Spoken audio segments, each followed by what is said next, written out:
Here's what I be getting, or trying to get at least, most people to understand. We are earmarked for a certain path in life, okay? For a certain destiny, for a certain purpose, for a certain plan, God's plan for our life. We each have our own earmark.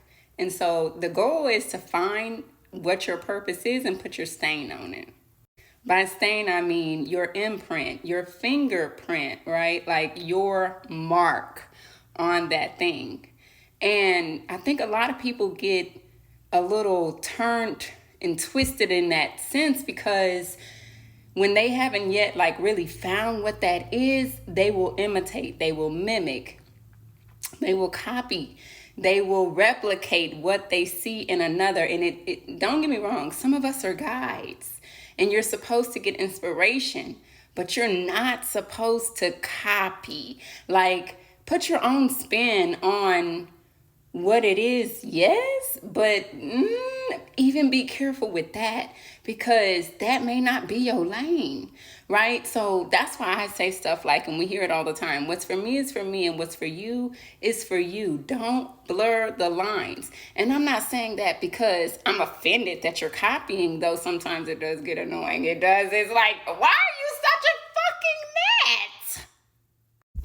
I'm really just saying that God has something for you as well. And I know that it's easy for us to look outside of ourselves for ourselves because we are each mirrors for one another.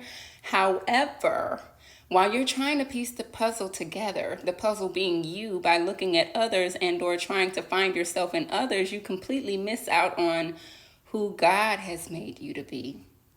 You completely miss out on your own destiny, right? Because a lot of times people project.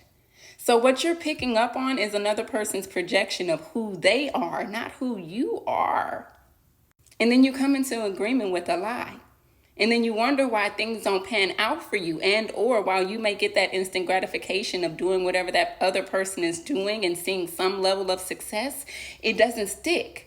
The reason why it doesn't stick is because it's not for you, right? So that's why we say stuff like, what's for me is for me and what's for you is for you. Don't blur the lines. It's not that I'm saying that because I don't want you to be successful. It's because I want you to be successful in your own lane. I want you to do what God has for you to do. I want you to be in alignment with God's plan for your life because that's the only thing that's going to be sustainable. You understand? And oftentimes we think that the people that are telling us and say or encouraging us to go after the instant gratification actually are rooting for us and or want the best for us and or they are supporting us. Maybe even think that they love us. But in all actuality, they're not being honest with you. That's not truthful. I know that's a tough pill to swallow. But what I mean is instant gratification it's popcorn, baby. It's popcorn. And I know we live in a microwave society, but anything that comes easy will also leave easy. The way that you got it is the way that you're going to lose it. Okay. We heard that. That's an old age saying. How you got it is how you're going to lose it. And so if it didn't really take much work for you to get that thing, prepare not to have it too long, right? It's not sustainable.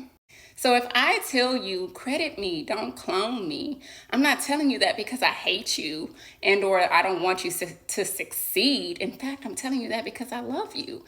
I want you to succeed. I want you to find yourself. I want you to love yourself. I want you to be yourself. I want you to come into yourself. I want you to come into your highest self. And I want you to be happy doing that. But of course, like I said, it's a process and not everybody is really willing to go through the fire of finding themselves. And that also requires a great relationship with God.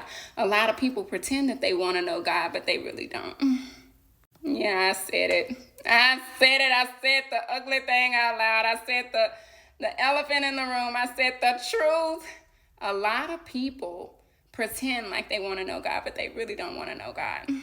Because knowing God means knowing yourself. And a lot of us are full of demons. We have a lot of shadow work that we have to do. And That's the hard part. It is. You cannot sit in the presence of God and not be purified. It does not work that way. So, a lot of us love our lives. That's why scripture says, what good does it do a man to gain the whole world and sell his soul?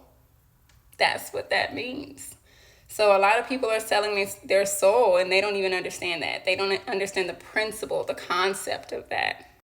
So yeah, be inspired, but I'm encouraging you. Learn yourself. Go to God. See who he says you are. Get in his presence. I guarantee you, who you think you are in comparison to who God says you are, oh my God, it will blow your mind. Let God blow your mind, because not only does he tell you who you are, right, reveals himself to you, not only does he do that, but he will give you strategy. He will show you how to fulfill his plan for your life. He will give you the instruction. You do not have to do it alone. He will guide you. So while you may have guides, as in people, right, just to say where you are in life, I call these landmarks, they are not, don't put us on a pedestal, because we are not your God. Go to God. Let him tell you who you are. All right?